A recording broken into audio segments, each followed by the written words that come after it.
Cheque en blanco. Inteligencia artesanal. Empezamos el 2025, temporada 24 de Cheque en Blanco, y ante tantas sentencias terminantes que uno va escuchando, y hasta recién escuchando, empiezo con una pregunta. O sea, ¿qué me pregunto? Nos preguntamos, y por ahí es el método mejor, o en todo caso el que uno ha aprendido a lo largo de los años, que permite por lo menos la reflexión. Y permite la reflexión y por ahí un análisis crítico, un análisis que por lo menos trate de entender qué es lo que nos está pasando. La pregunta: la arremetida contra derechos de minoría y en términos amplios contra la denominada cultura woke ¿es una provocación para desviar la atención del debate público o es una convicción profunda de Milei y el mundo libertario para transformar la sociedad? Sin caer en determinismo, esto es bueno, esto es malo, sí es así, es para desviar, no, es porque hay que transformar la sociedad. La verdad que uno tiene que tener algunos matices y ver la complejidad y decir, y lo digo y lo comparto, creo que son las dos cosas que se interrelacionan en la construcción de poder emprendida por Milei. Por un lado, en el camino de la transformación de la sociedad productiva, laboral y social al que aspira, desvía también la atención avanzando sobre derechos de minorías y que a la vez tiene una base ideológica de transformación de la sociedad que ellos denominan los libertarios batalla cultural. El abordaje racional, ¿qué es lo que te diría? Cuando vos escuchás el discurso de Milei en Davos, como así también sus posteriores declaraciones y de sus fanáticos sobre diversidad sexual, solo conduce a, no puede ser cierto, que a esta altura del siglo XXI, con todo el avance, no solamente en Argentina, a nivel global y fundamentalmente en Occidente, se diga lo que se dijo.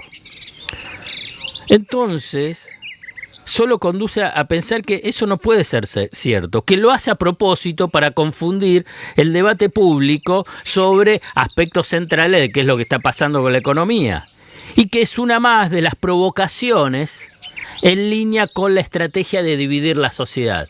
La construcción de poder está en dividir a la sociedad. Pero aquí voy a una de las partes para entender ese interrogante y esa complejidad. Es cierto, son homofóbicos, retrógrados y desprecian la diversidad hasta combatirla. Forma parte del goce de la crueldad de Milei y sus fanáticos que expresan sin pudor. El goce de la crueldad en amplio espectro. El libertario sacó a relucir su odio contra la diversidad humana. Sus declaraciones se enmarcan en ese contexto de ascenso de las derechas y ultraderechas a nivel mundial que sostienen que eso no es parte de la agenda, que no es parte de la agenda de la sociedad. Sí, es parte de la agenda, junto con también la agenda productiva, social, de cómo viven a nivel de las condiciones materiales. El ser humano es una integralidad.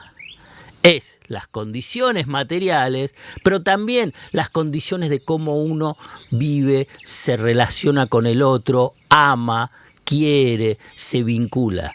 No es solamente un sujeto económico abstracto. En su discurso inaugural, como nuevo presidente de los Estados Unidos, Donald Trump apuntó contra la población LGBT+, los migrantes y otros grupos vulnerables. Y en réplica, Milei dijo lo mismo. Trump desde ese día hizo política de Estado, el no reconocimiento de identidades sexuales fuera del binarismo de género masculino y femenino. Milei hace lo mismo. Y Milei lo saludó diciendo que esperaba que el mandatario estadounidense fuese el líder que todos esperan luchando contra la basura woke que está contaminando el mundo. Woke, después lo vamos a hablar también en el programa, es despierto, es un término acuñado en 1960 en Estados Unidos durante la lucha antirracial, pero que ahora la derecha utiliza de forma despectiva contra el pensamiento progresista. Imagínense hoy, a ver, para hacer un paralelismo, ¿no? En la década del 60 era también una cuestión económica, digamos, la lucha de los negros en Estados Unidos para el reconocimiento de derechos sociales y humanos. Pero lo lideró Martin Luther King, entre otros. Entonces había derechos, la disputa de los derechos humanos, sociales, raciales. Obviamente que también había una base de debates materiales, de cuestión económica, pero también de derechos humanos. Eso es la integralidad para tratar de entender qué es lo que significó ahora este debate y lo que significó la movilización. El principal ideólogo de Milei en esta denominada batalla cultural es Agustín Laje, un antifeminista, paleolibertario, transfóbico, homofóbico. Laje está viviendo su momento de gloria con el gobierno de Milei. Es referente de muchos jóvenes libertarios y del propio Milei.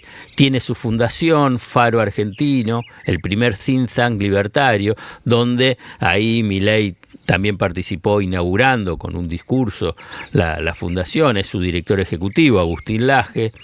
Es uno de los intelectuales más cercanos a Milei. Se sospecha casi, es seguro que es quien le escribió el discurso de Davos. Todo esto bajo el manto de transformarse en la usina de ideas que permita formar en este think tank a los futuros candidatos libertarios para este 2025. Pero también para que se forme una generación que adhiere a la batalla cultural de la libertad avanza.